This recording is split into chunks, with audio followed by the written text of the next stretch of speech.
Hi అందరికీ నమస్కారం. Welcome to Kiran TV news. Jagan Reddy గారికి ఉన్నట్టుండి కమ్మ సామాజిక వర్గం మీద ప్రేమ, అభిమానం, ఆప్యాయత ఇలాంటివన్నీ కూడా ఒక్కసారిగా పుట్టుకొచ్చేసినాయి. ఒళ్ళు పులకరించేస్తుంది అనమాట. కమ్మ సామాజిక వర్గం అంటే జగన్మోహన్ రెడ్డికి అత్యంత ఆప్తులుగా ఇవాళ గుర్తొస్తా ఉన్నారు. సో గతంలో మనకందరికీ తెలిసింది ఏంటంటే కమ్మ సామాజిక వర్గం అసలు ఉండకూడదు, కమ్మ సామాజిక వర్గాన్ని ఎరాడికేట్ చేయాలి అన్నంతగా కక్ష చూపించిన వ్యక్తి కూడా జగన్ రెడ్డే. అది ఎవరు మర్చిపోలేరు.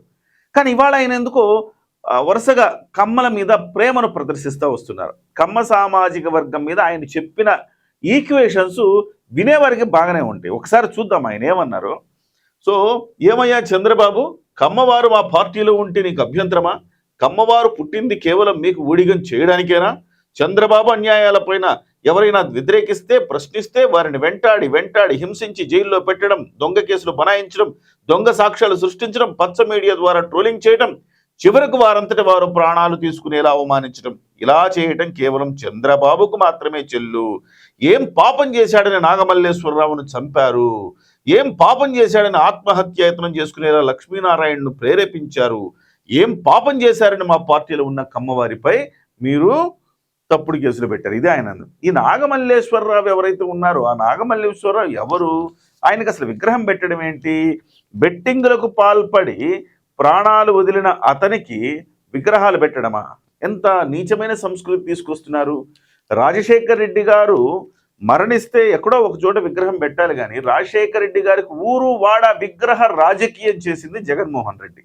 సో విగ్రహ రాజకీయం కూడా ఆయన స్ట్రాటజీలో ఒక భాగం అని చెప్పాలి. ఇంకా అక్కడి నుంచి ఇంకేం చెప్పాడంటే, ఇక్కడ చూడండి, వల్లభనేని వంశీని ఇన్ని రోజుల పాటు జైల్లో పెట్టారు. ఒక కేసులో బెయిల్ వస్తే వెంటనే ఇంకో కేసు పెడతారు, మనం తెలిసిందే.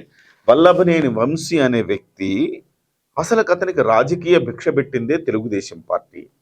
తెలుగుదేశం పార్టీలో ఉంటూ ఆ పార్టీకి వెళ్ళి వైసీపీకి వెళ్ళి నానా మాటలు, దుర్భాషలు, కనీసం చంద్రబాబు నాయుడు గారు ఒక ముఖ్యమంత్రి అని, మాజీ ముఖ్యమంత్రి అని, లోకేష్ అనే వ్యక్తి కూడా మాజీ మంత్రిగా పనిచేశారన్న ఇంగిత జ్ఞానం లేకుండా విపరీతమైన విమర్శలు చేసిన వ్యక్తి ఇతను వల్లభనేని వంశీ. తెలుగుదేశం పార్టీ ఆఫీసును తగలబెట్టడానికి ప్రయత్నం చేశాడు. సో అనేక ఆరోపణలు ఉన్నాయి. వల్లభనేని వంశీ ఏమి శుద్ధపూసేం కాదు. అతని గత చరిత్ర చూసినా రౌడీ రాజ్యమే అతనిది. సో అలాంటి వ్యక్తి, రౌడీజానికి పాల్పడి ఆ స్థాయికి వచ్చిన వ్యక్తి ఇవాళ తెలుగుదేశం పార్టీని నానా భ్రష్టు పట్టే మాటలు. తెలుగుదేశం పార్టీలో చంద్రబాబు ఎలాంటి వాడో లేకపోతే లోకేష్ ఎలాంటి వాడో అనేది కాదు ఇక్కడ చర్చ. వాళ్ళని వాళ్ళ పదవులకు గౌరవం ఇవ్వకుండా ఆ రకంగా దూషించడం అనేది ఎంతవరకు సబబు? కాబట్టి అతను లోపలేశారు. కొడాలి నాని సభ్య సమాజం హర్షించే భాష ఏ రోజైనా మాట్లాడా? ఎప్పుడు బూతులేగా. బూతుల మంత్రిగా అతనికి పేరు. నిజం చెప్పాలంటే ఇవాళ జగన్మోహన్ రెడ్డి గారు ఓడిపోవటంలో, 11 సీట్లు రావటంలో అతని భాగస్వామ్యం చాలా ఉంది. సో కొడాలి నాని గురించి మళ్ళీ ఒత్తాసు పలకడం చూడండి, ఎలాంటి వాళ్ళ గురించి ఒత్తాసు పలుకుతున్నారు చూడండి.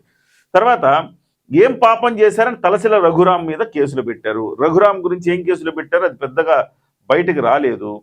సరే, ఏం పాపం చేశాడని మా పోసాని కృష్ణమురళి ఆయన పాపం చేయలేదా? ఆయన ఏం పాపం చేశాడు మీకు తెలియదా జగన్మోహన్ రెడ్డి గారు? సో ఆ జగన్మోహన్ రెడ్డి గారు అతనితోటి బూతులు తిట్టించి పవన్ కళ్యాణ్ గారి ఫ్యామిలీని నానా బూతులు తిట్టించారు. తర్వాత లోకేష్ గారిని, అలాగే చంద్రబాబు గారిని కూడా అలాగే తిట్టించారు. సో నిజం చెప్పాలంటే అతను మెంటల్ కృష్ణ.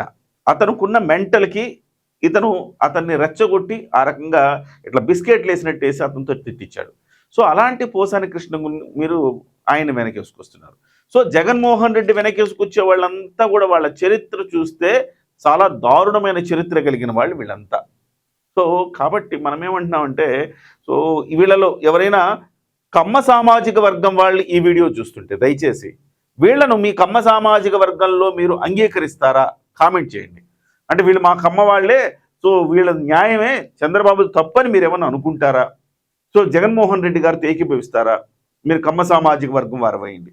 సో దాని మీద కామెంట్ చేయండి. సరే, తర్వాత కొన్ని అంశాలు ఉన్నాయి. జగన్మోహన్ రెడ్డి గారు కమ్మ వ్యతిరేకి అనే ముద్ర జగన్మోహన్ రెడ్డి గారి మీద చాలా పెద్దగా ఉంది. ఎందుకంటే ఎంత కమ్మ వ్యతిరేకత చూపించారంటే, రాజధాని అమరావతి కాదు అది కమ్మరావతి అని చెప్పి ఒక కులం పేరు పెట్టి దూషించి దాన్ని ద్వేషించేలాగా చేశారు. ఒక రకంగా చెప్పాలంటే ఆ కులం మీద ద్వేష భావన కలిగేలా చేసిన వ్యక్తి జగన్మోహన్ రెడ్డి, జగన్ రెడ్డి. సో ఆ పని అక్కడితో ఆగలేదు ఆయన.